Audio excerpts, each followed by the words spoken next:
అది మంచిదని చెప్పేసి నేను అధికార పార్టీ వాళ్ళకి నేనైతే కోరుతున్నా, విజ్ఞప్తి చేస్తున్నాను. ఓకేనండి, షేక్ సైదా గారితో మాట్లాడదాం. సైదా గారు వింటున్నారు, చూస్తున్నారు. అమ్మా యామిని గారు, మీకు ప్యానల్ ఉన్నటువంటి పెద్దలు పొలిటికల్ అనలిస్ట్ కేతు గారు, అలాగే టీడీపీ నాయకులు సోదరుడు బాలకృష్ణ గారు, అలాగే వైసీపీ నాయకులు వెంకట సత్య గారు, అలాగే బీఆర్కే న్యూస్ వీక్షకులందరికీ కూడా నమస్కారం. అలాగే ఇదే రోజు ఈ యొక్క ప్రకృతి ప్రళయంలో అసూలు బాసినటువంటి స్వర్గీయ రాజశేఖర రెడ్డి గారి వర్ధంతి సందర్భంగా ఆయనకి ఘనంగా నివాళులర్పిస్తూ, అలాగే ఈరోజు ఈ వరదల్లో అలాగే గుంటూరు, విజయవాడ ప్రాంతంలో 15 మంది మృతి చెందడం బాధాకరం. ఆ మృతులకు కూడా కాంగ్రెస్ పార్టీ తరఫున ఘనంగా నివాళులర్పిస్తా ఉన్నాం మన ఛానల్ ద్వారా. ఈరోజు నిజంగా ఇది దురదృష్టకరమైనటువంటి ఘటనమ్మా ఇది యామిని గారు. మనం గతంలో చూసాం 2009, 2010 రోసయ్య గారు ముఖ్యమంత్రి ఉన్నటువంటి ప్రాంతంలో అప్పుడు బుడమేరు ఏ విధంగా అయితే ఫ్లడ్ వచ్చిందో అప్పుడు కూడా కొంత నష్టం సంబంధించిన పరిస్థితి. ఈ రోజు కూడా మనం చూసినట్లయితే ఈ యొక్క ప్రకృతి ప్రకోపంతో పాటు మానవ తప్పిదము కూడా చాలా స్పష్టంగా ఉందనేది మనకు అర్థమవుతుంది. ఎందుకంటే బుడమేరు కెనాల్కు సంబంధించి అది విజయవాడ సింగు నగర ఆ ప్రాంతం నుంచి ప్రవహించి అది కొల్లేరు సరస్సులో కలుస్తాం. అయితే అలాంటి ఆ ప్రాంతాన్ని పూర్తిగా ఈరోజు కబ్జా గురైనటువంటి పరిస్థితి, పెద్ద పెద్ద మేడలు మిద్దెలు కట్టినటువంటి పరిస్థితి, అపార్ట్మెంట్ వేసినటువంటి పరిస్థితి, ఈ 10 సంవత్సరాల కాలంలో జరిగినటువంటి రియల్ ఎస్టేట్ భూమాయ వల్ల కొంత ఈ యొక్క నష్టం సంభవించినటువంటి భావన నేను అభిప్రాయపడతాను ఉన్నానమ్మా. అలాగే మనం చూసినట్లయితే అంటే ఎలాంటివి రావాలి అంటారు? తెలంగాణ తరహాలో హైడ్రా రావాలంటారా? అవునమ్మా, నేను చెప్తున్నాను. ఎందుకంటే విజయవాడ నగరం 1888లో ఏర్పడినటువంటి పరిస్థితి మనం చూసాం. ఇప్పుడు జనాభా చూసినట్లయితే దాదాపు 22 లక్షలు 22,90,000 పైచులకు జనాభా ఉన్నటువంటి ప్రాంతం, 64 డివిజన్లు ఉన్నటువంటి ప్రాంతం. ఇది గ్రేటర్ విజయవాడగా ఉన్నటువంటి పరిస్థితి. అయితే అనేకమైనటువంటి చెరువులు, కాలువలు ఇవన్నీ కూడా మరి ఆక్రమణకు గురైనటువంటి పరిస్థితుల వల్లే ఇలాంటివి సంభవిస్తాయి. ఈ రోజు మనం హైదరాబాద్ నగరం చూసుకున్నట్లయితే గతంలో 6,000 చెరువులు ఉన్నటువంటి పరిస్థితి, ఇప్పుడు 60 చెరువులకు వచ్చాయి. ఈ 60 చెరువుల్లో కూడా 50% నుంచి 70% వరకు ఆక్రమణ జరిగినటువంటి పరిస్థితి మనం చూస్తా ఉన్నాం. ఎందుకంటే వర్షాల పడంలోనే మరి ముంపు గురవుతా ఉంది, పేద ప్రజలు ఇబ్బంది పడేటువంటి పరిస్థితి మనం చూస్తా ఉన్నాం. అందువలనే ఈరోజు రేవంత్ రెడ్డి గారు రాజకీయాలకు అతీతంగా, ఎక్కడ కూడా రాజకీయాలకు బెండ్ కాకుండా ఈరోజు హైడ్రాని ఏర్పాటు చేసి, రంగనాథ్ గారు ఒక ఐపీఎస్ ఆఫీసర్, మరి రంగనాథ్ గారి సారథ్యంలో దాదాపు 300 మందిని ఒక టీమ్ గా ఏర్పాటు చేసి, ఒక స్పెషల్ గా ఒక పోలీస్ స్టేషన్, ఈ యొక్క హైడ్రా కోసంగా మరి ఒక పోలీస్ స్టేషన్ కూడా ఏర్పాటు చేసి, ఈ రోజు ఎక్కడెక్కడైతే చెరువులు ఆక్రమించుకున్నారో, నాలాలు ఆక్రమించుకున్నారో, కాలువలు ఆక్రమించారో, డ్రైనేజీ వ్యవస్థను మూసేసి షాపింగ్ కాంప్లెక్స్ కట్టారో, వీటన్నిటిని కూడా మరి ఈ రోజు ఎలాంటి ఒత్తిడిలకు గురి కాకుండా ఈ రోజు పూర్తి చేస్తున్నటువంటి సందర్భం మనం చూసుకోవాలి.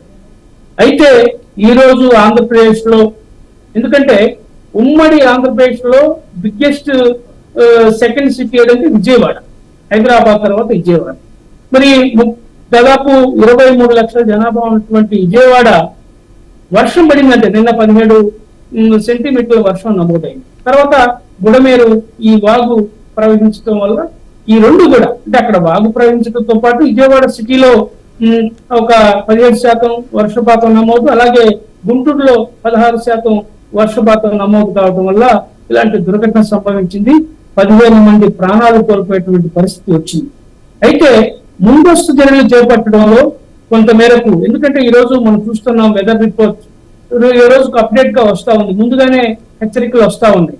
అయితే ప్రభుత్వం కొంత మేరకు, ఎందుకంటే ఇక్కడ రాజకీయాలు మనం మాట్లాడటం సమంజసం కాదు, కానీ 74 సంవత్సరాల వయసులో కూడా మరి చంద్రబాబు గారు మరి ఆయన ప్రజలకు ఒక భరోసా కల్పించడం కోసం, అది కొంతమంది రాజకీయంగా ఏదో మాట్లాడొచ్చు, కానీ అది కరెక్ట్ కాదు. ఎందుకంటే ఆయన కూడా ఇంట్లో కూర్చుంటే పని జరిగిపోద్ది. ఆయనకు ఆరోగ్యపరమైనటువంటి కొన్ని ఇబ్బందులు ఉన్నాయి, సమస్యలు ఉన్నాయి. అయినా నెరవకుండా అధికారులు వద్దన్నా ఆయన 74 సంవత్సరాల వయసులో మరి పడవలో సింగ్ నగర్ ప్రాంతంలో, అలాగే రాజేశ్వరరావుపేట ప్రాంతంలో ప్రజలకు ఒక నమ్మకాన్ని, భరోసాన్ని, ఒక ధైర్యాన్ని నింపడం కోసం ఆయన పనిచేసినందుకు మేము ఆయన అభినందిస్తా ఉన్నాం. కాంగ్రెస్ పార్టీ తరఫున ఆయనకి కృతజ్ఞతలు తెలియజేస్తాం. అయితే నేనేం చెప్తున్నానంటే, ముఖ్యమంత్రి గారు ఈ విధంగా పర్యటన చేయడం వల్ల కొన్ని సహాయ కార్యక్రమాలు కుంటుపడే ప్రమాదం ఉంది. ఎన్డీఆర్ఎఫ్ సిబ్బంది కానివ్వండి, లేకపోతే అధికారులు కానివ్వండి, ఆయన కోసం మరి ఆయన తోటి పరుగులు తీస్తా ఉంటే కొన్ని సహాయ కార్యక్రమాలకు ఇబ్బంది జరిగేటువంటి పరిస్థితులు ఉంది. షేక్ సైదా గారు అంటే వెళ్ళకపోతే వెళ్ళలేదంటారు కదా, వెళ్ళారు. ఎందుకంటే రోజు అదే పనిగా కాదు, ఆయనకు మానిటరింగ్ చేయాలి. నేను అభినందిస్తానని చెప్పాను కదా, ఎందుకంటే రాజకీయాలు అతీతంగా ఆయన చేశాడు కాబట్టి నేను అభినందిస్తా ఉన్నాను. అయితే ఆయన ఎందుకంటే ఒక మానిటరింగ్ చేసి ఎక్కడిదక్కడ ఈ రోజు 64 డివిజన్లలో ఈ రోజు ఒక ప్రాంతం అంతా కూడా మునిగిపోయినటువంటి పరిస్థితి. 90% పైకి విజయవాడ నగరం ఈ రోజు మరి కనకదుర్గమ్మ కొలువైనటువంటి ఈ ప్రాంతంలో ఇలాంటి ఘటన జరగడం బాధాకరం. ఈ రోజు అనేక మంది ఆహారం కోసం విలువెల్లాడుతున్నారు. చిన్నపిల్లలకు పాలు వెళ్ళినటువంటి పరిస్థితి, కూరగాయలు అందిన పరిస్థితి, తాగునీరుకి ఇబ్బందులు పడేటువంటి పరిస్థితి. ఎందుకనే ముందస్తుగానే వీళ్ళందరినీ ఒక మరి శిబిరానికి తెచ్చినట్లయితే, వీళ్ళందరినీ ఆదుకున్నట్లయితే ఇంకా కొంచెం బాగుండేది మేము అభిప్రాయపడతా ఉన్నాం. ఇప్పటికైనా ఇది ఒక జాతీయ విపత్తుగా తీసుకొని కేంద్ర ప్రభుత్వం సహకారాన్ని అందించాల్సిన అవసరం ఉంది. ఏదైతే హైదరాబాద్ లో హైడ్రాని ఏర్పాటు చేసి ఈ అక్రమ కట్టడాలని చెరువుల్లో, కుంటల్లో, వాగుల్లో నిర్మించినటువంటి పెద్ద మీరు చూశారు. రేవంత్ రెడ్డి గారు కాంగ్రెస్ పార్టీ సంబంధించినటువంటి వారి కట్టడాలను కూడా కూల్చినటువంటి విషయాన్ని ఈ సందర్భంగా మీకు గుర్తు చేస్తుంది. మా పల్లవరాజు గారు సోదరుడి యొక్క మరి అక్రమ కట్టడాన్ని కూడా ఆయన కూల్చేసినటువంటి ఘటన. అలాగే మరి ఈ రోజు సినీ నటుడు ఎంతో ఇన్ఫ్లుయెన్స్ ఉన్నటువంటి నాగార్జున ఎన్కన్వేషన్ కూడా కూల్చేసినటువంటి ఘటన. మరి కోట్లాది రూపాయలు ఇల్లు కలిగినటువంటి విల్లాలను కూల్చేసినటువంటి ఘటన మనం చూస్తా ఉన్నాం. ఎందుకంటే నేను ఎందుకు చెప్తున్నానంటే, గతంలో జగన్మోహన్ రెడ్డి గారు కూడా ఆయన ముఖ్యమంత్రి కాలంలోనే ఆయన కూడా ఓటు కూల్చాడు. ప్రజావేదిక ప్రజల సొమ్ముతో కట్టినటువంటి 9 కోట్ల రూపాయలు విలువైనటువంటి ప్రజావేదికను పూర్తిగా అక్రమ కట్టడం, ఇది కృష్ణానది పారివాహక ప్రాంతంలో ఉంది కాబట్టి దీన్ని కూల్చున్నాను, ఎన్నిటిని కూల్చుతాను చెప్పి ఆయన గొప్ప గొప్పలు మాట్లాడాడు. నిజమేనేమో అనుకుంది. తీరా అది ఒక్కటే కూల్చేసి మరి పక్కన ఉన్నటువంటి బడాబాబుల యొక్క కట్టడాలను కూడా కదిలించకుండా 5 సంవత్సరాల కాలం పూర్తి చేసినటువంటి పరిస్థితి కూడా ఉంది. ఈ సందర్భంగా నేను ఒకటి కోరుతా ఉన్నా చంద్రబాబు గారిని కూడా, ఎందుకంటే ఆయన కూడా ఉన్నటువంటి లింగం గెస్ట్ హౌస్, ఆయన ఉన్నటువంటి ప్రస్తుతం బాడుకుంటున్నటువంటి ఇల్లు ఏదైతే నదీ పారివాహక ప్రాంతంలో, లోతట్టు ప్రాంతంలో ఉంది కాబట్టి ప్రజలకు ఆదర్శంగా ఉండాల్సినటువంటి ముఖ్యమంత్రి గారు వెంటనే దాన్ని ఖాళీ చేసి ఆదర్శంగా ఉండాలని చెప్పి కోరుతా ఉన్నా.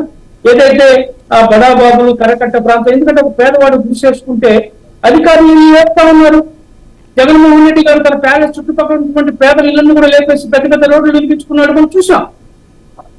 ఈ రోజు మరి పేదల గుడిసెలు పీకేసినటువంటి మీరు ఏదో కరకట్ట మీద నిర్మించుకున్నటువంటి ఇళ్ళని కట్ట మీద నిర్మించుకుని మరి కట్ట లోతు ప్రాంతంలో ఆ యొక్క నది గర్భ ప్రాంతంలో ఉన్నటువంటి అనేకమైనటువంటి అక్రమ కట్టడాలు ఉన్నాయి.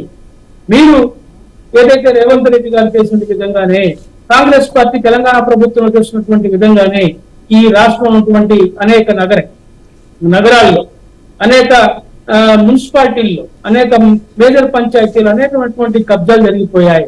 చెరువులు ఆక్రమించుకున్నారు, కుంటలు ఆక్రమించుకున్నారు, అలాగే పంటకాలను ఆక్రమించుకున్నారు, డ్రైనేజీలు ఆక్రమించుకున్నారు, అలాగే బావులను కూడా ఆక్రమించుకుని పూర్తి చేసి షాపింగ్ కాంప్లెక్స్ కట్టారు. ఇలాంటి వాటి మీద అన్నిటి మీద కూడా మీరు ఒక సర్వే నిర్వహించి ఎక్కడైతే అక్రమాలు జరిగాయో వీటన్నిటి మీద చర్యలు తీసుకోవాల్సిన అవసరం ఉంది. ఎందుకంటే ఈ 10 సంవత్సరాలు చేసినటువంటి పాలకుల పాపాల వల్లే ఇలాంటి దుర్ఘటన జరుగుతున్నటువంటి విషయాన్ని ప్రజలందరూ చూస్తూ ఉన్నారు. కాబట్టి రాజకీయాలకు అతీతంగా ఈ యొక్క ప్రక్షాళన జరగాలని చెప్పి కాంగ్రెస్ పార్టీ కోరుతా ఉంది. అలాగే ఎవరైతే బాధితులు ఉన్నారో వాళ్ళకి 5 లక్షలు ఇచ్చేసి చేతులు దులుపుకోవడం కూడా కరెక్ట్ కాదు. అనేక మంది మరి పేదవాళ్ళు ఈ రోజు కొండల మీద ఇల్లు కట్టుకున్నారంటే పేదవాడే కదా ఇల్లు కట్టుకునేది, ఇళ్ల స్థలాలు లేకే కదా అక్కడ ఇల్లు కట్టుకుని ఉంది. అలాంటి వాళ్ళు కొండ కింద ఎదిగిపడినటువంటి ఆ కుటుంబాలను ఇదోతికంగా ఆదుకోవాల్సిన అవసరం ఉంది. ఈ రోజు మనం చూసాం, విశాఖపట్నం చనిపోతే ₹1 కోటి ఇచ్చారు. అతనిది ప్రాణమే, ఇతనిది ప్రాణమే.